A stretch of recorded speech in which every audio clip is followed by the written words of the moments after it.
இந்த சம்மை பார்த்துங்க. ஒரு பிளாக் ஆஃப் மாஸ் வந்து இந்த கார்க்கில் இருக்குது.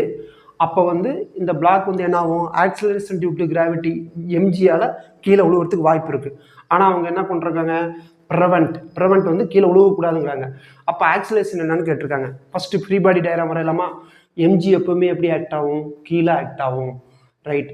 கீழே விழுவக்கூடாதுன்னா இது கான்டாக்ட் ஃபோர்ஸ், ஃப்ரிக்ஷன் ஃபோர்ஸ் எப்படி ஆக்ட் ஆகும்? ஆப்போசிட்டாக ஆக்ட் ஆகும். சரி, வெர்டிகல் ஓகே. ஹரிசாண்டலில் பாருங்கள், இதானே மாஸ் பிளாக்கு, எவ்வளோ ஆக்சிலரேஷன்? MA.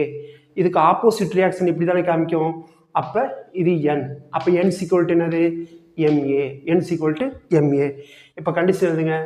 இப்போ என்ன பண்ணணும்? ஃப்ரிக்ஷன் ஃபோர்ஸுக்கு F = μN. F = Nக்கு என்ன ஃபார்முலா? MA. μMA. ரைட். கீழே விழுவக்கூடாதுன்னா என்ன இருக்கணும்? இந்த எம்ஜிக்கு ஈக்குவலாக ஸ்டாட்டிக் இந்த ஃப்ரிக்ஷன் இருக்கணும். அப்போ என்ன பண்ணுவீங்க? F என்ன வரும்? mg. ஓகேங்களா? எஃப்க்கு என்ன ஃபார்முலா? எஃப்க்கு இதோ μMA greater than mg. mm மறுகை ஆயிரும். அப்போ ஏ என்ன வரும்? g/μ. அப்போ இந்த ஆப்ஷன் தான். இது ரெண்டும் வராது. ஏன்னா யூனிட் பிரகாரம் பாருங்க, இது ms⁻². இது ஆனால் ஃபோர்ஸ்னு வருது, வெயிட்னு. அப்போ இது வராது. இதுவும் பாருங்க, இது மட்டும் வந்துருந்தா ஓகே. ஏன்னா மியூக்கு யூனிட் கிடையாது. ஆனால் இங்கே என்ன இருக்குது? g/mனு இருக்குது. அப்போ யூனிட் அண்ட் டைமென்ஷன் பிரகாரம் இது வராது. அப்போ இதான் ஆப்ஷன்.